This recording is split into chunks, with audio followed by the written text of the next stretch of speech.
በስመ አብ ወወልድ ወመንፈስ ቅዱስ አሐዱ አምላክ አሜን። ክርስቶስ ተንሥአ እሙታን በአብይ ኃይሉ ስልጣን አሰሮ ለሰይጣን አጋዞ ለአዳም ሰላም እምይእዜሰ ኮነ ፍስሐ ወሰላም። በክርስቶስ ክርስቲያን በወልድ ውሉድ መንፈስ ቅዱስ መንፈሳውያን የተሰኛችሁ የእግዚአብሔር ቤተሰቦች እንደምን አደራችሁ? እንደምን አረፈዳችሁ? እንደምን ዋላችሁ? እንኳን ለጌታችን ለአምላካችን ለመድኃኒታችን ለኢየሱስ ክርስቶስ የትንሣኤ በዓል ለብርሃነ ትንሣኤው በሰላምና በጤና አደረሳችሁ አደረሰን። እንግዲህ የተወደዳችሁ የእግዚአብሔር ቤተሰቦች ይህንን መርሃ ግብር ስናቀርብ ዩቱባችንን ሼር፣ ኮፒ ሊንክ፣ ሰብስክራይብ በማድረግ እንድታግዙንና ላልደረሱት እንድታዳርሱ በእግዚአብሔር ስም እንጠይቃለን። እንደ አምላካችን እንደ እግዚአብሔር መልካም ፈቃድ የምንማማርበት የትምህርታችን ርዕስ ወምድርኒ ትገብር ፋሲካ ተሐጽባ በደመ ክርስቶስ፣ ሊቁ ቅዱስ ያሬድ የተናገረውን የደረሰውን ስለ ጌታችን ስለ ኢየሱስ ክርስቶስ የተናገረውን መነሻ አድርገን ለትንሽ ደቂቃዎች እንማማራለን። እግዚአብሔር ከሁላችን ጋር ይሁን።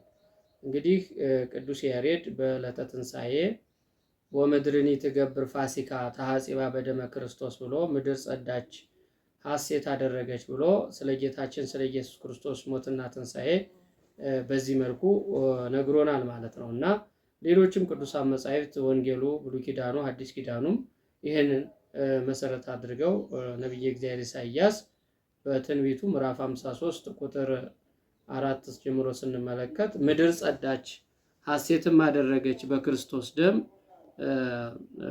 ታጠበች፣ በሱ ቁስል እኛ ተፈወስን፣ በሕመሙ በቁስሉ እኛ ተፈወስን ብሎ ቁስሉ ይፈውሰን ዘንድ ሕመሙ መከራው ያድነን ዘንድ ይሄንን ጌታችን ኢየሱስ ክርስቶስ መጥቶ እንደሚያድነን አስቀድሞ ትንቢት ተናግሯል ማለት ነው። እንዲሁም ደግሞ ልበ አምላክ ቅዱስ ዳዊትም እጆቼንና እግሮቼን ቸነከሩኝ፣ በመገረፍ አጥንቶቼ ተቆጠሩ ብሎ ተናግሯል። ልበ አምላክ ቅዱስ ዳዊትም የጌታችን ኢየሱስ ክርስቶስን ሞትና መከራ ማለት ነው እና ይህንን አስቀድመው ነቢያት ተናግረውታል እና ጌታችን ኢየሱስ ክርስቶስ ከሰማየ ሰማያት ወርዶ በአጭር ቁመት በጠባብ ደረት ተወስኖ ከእመቤታችን ከቅድስት ድንግል ማርያም ተወልዶ ሰው ሆኖ በምድር ላይ ለ33 ዓመት ከ3 ወር ከተመላለሰ በኋላ በመስቀል ላይ ተሰቅሎ የሰው ልጆች ነፃ አውጥቷል ማለት ነው።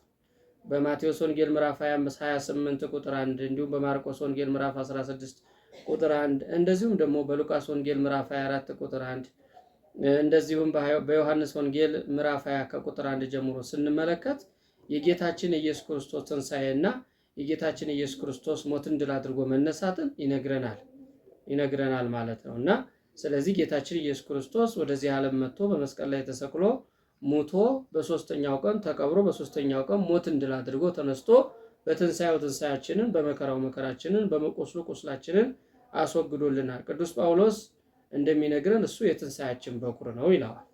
የትንሣኤያችን በኩር ነው። ጌታችን አምላካችን ኢየሱስ ክርስቶስ በራሱ ስልጣን በራሱ ኃይል ነው ሞትን ድል አድርጎ የተነሳው።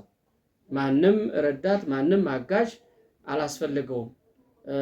ወጣት የሰከረው ወይም ደግሞ መጠጥ ወይን የጠጣ ሰው አፈፍ ብሎ እንደሚነሳ እኔም እንደዚሁ ከእንቅልፉ እንደሚነሳ ወጣት እኔም እንደዚሁ እነሳለሁ ብሎ ራሱ ባለቤቱ ኢየሱስ ክርስቶስ መስክሯል፣ በነቢያት አድሮ ማለት ነው እና ጌታችን ኢየሱስ ክርስቶስ በመንፈቀ ሌሊት በዕለተ እሑድ መቃብር ክፈቱልኝ መግነዝ ፍቱልኝ ሳይል ሞትን ድል አድርጎ ተነስቷል። የጌታችን የኢየሱስ ክርስቶስ ቅዱስ ደም ደግሞ በቅዱስ ዑራኤል እጅ ለዓለም መድኃኒት እንዲሆን ቅዱስ ዑራኤል በጽዋ ብርሃን ተቀብሎ ዓለምን ረጭቶታል። በዚህን ጊዜ የዓለም ኃጢአት ከዓለም ላይ ተወግዷል። የጠላት የዲያብሎስ አሰራር የዲያብሎስ ክፉ ሐሳብ ሁሉ ከሰው ልቦና ተወግዷል፣ ተሽሯል ማለት ነው። ወምድርኒ ትገብር ፋሲካ ተሐጽባ በደመ ክርስቶስ ያለውን ሊቁ ቅዱስ ያሬድ ከዚህ የተነሳ ነው።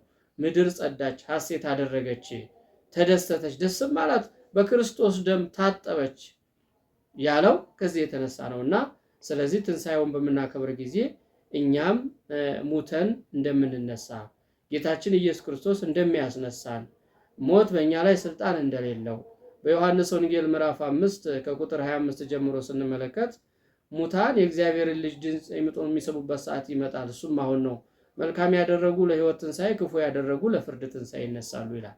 መልካም ያደረጉ ለሕይወት፣ ክፉ ያደረጉ ደግሞ ለፍርድ ይነሳሉ አለ። በማቴዎስ ወንጌል ምዕራፍ 25 ቁጥር 31 ላይ ፍየሎቹን በግራ በጎቹን በቀኝ ያደርጋቸዋል። በበጎቹ ፊት ለፊት ቆሞ እናንተ የአባቶ ብሩካኖች ዓለም ከተፈጠረ ጀምሮ የተዘጋጀላችሁ መንግስተ ሰማያት ተወርሱ ዘንድ ወደ እኔ ኑ ብሎ ብራብ አብልታችሁኛል፣ ብጠማ አጠጣችሁኛል፣ ብታረዝ አልብሳችሁኛል፣ ብታመም ጠይቃችሁኝ፣ እንግዳ ብሆን አሳደራችሁኛል ብሎ ይመሰክርላቸዋል።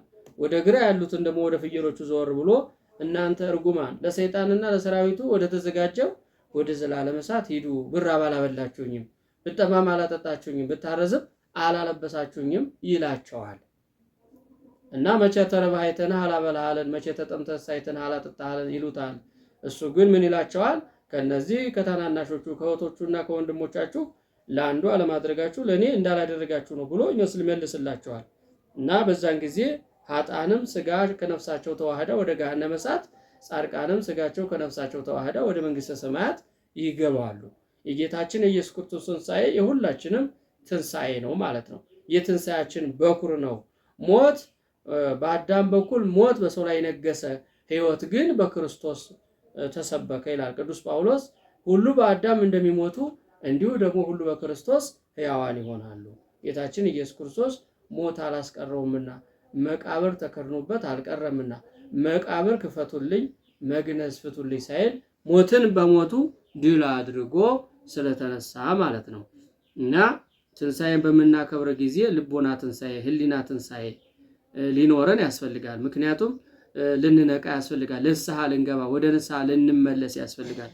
ህሊናችንን፣ አይምሯችንን፣ በአጠቃላይ ሰውነታችንን ለእግዚአብሔር ልናስገዛ ያስፈልጋል። እኔም ወደ አምላኬ ወደ ፈጣሪ መጠራቴ አይቀርም ንስሐ ልግባ። አሁን ልቦና ትንሣኤ፣ ህሊና ትንሣኤ ሊኖረን ያስፈልጋል። ልባችን ለመንፈሳዊ ህይወት የተነሳሳ፣ ለጾም ለጸሎት የተነሳሳ፣ ለምስጋና የተነሳሳ መሆን አለበት። በዚህ ዘመን የሚያስፈልገን ይሄ ነው። ከስንፍና ወጥተን የክርስቶስን መንግስት ለመውረስ እግዚአብሔርን ለማግኘትና የእግዚአብሔር ባለሟሎች ሆነን ለመኖር ያው ልቦና ትንሣኤ፣ ህሊና ትንሣኤ ሊኖረን ግዴታ ነው። ከተኛንበት ካለንበት የኃጢአት አረንቋ መነሳት አለብንና እግዚአብሔር አምላካችን እሱ ስለመከረን ስላስተማረን ስሙ ለዘላለም የተመሰገነ ይሁን። ወስብሐት ለእግዚአብሔር ወለወላዲቱ ድንግል ወለመስቀሉ ክቡር አሜን።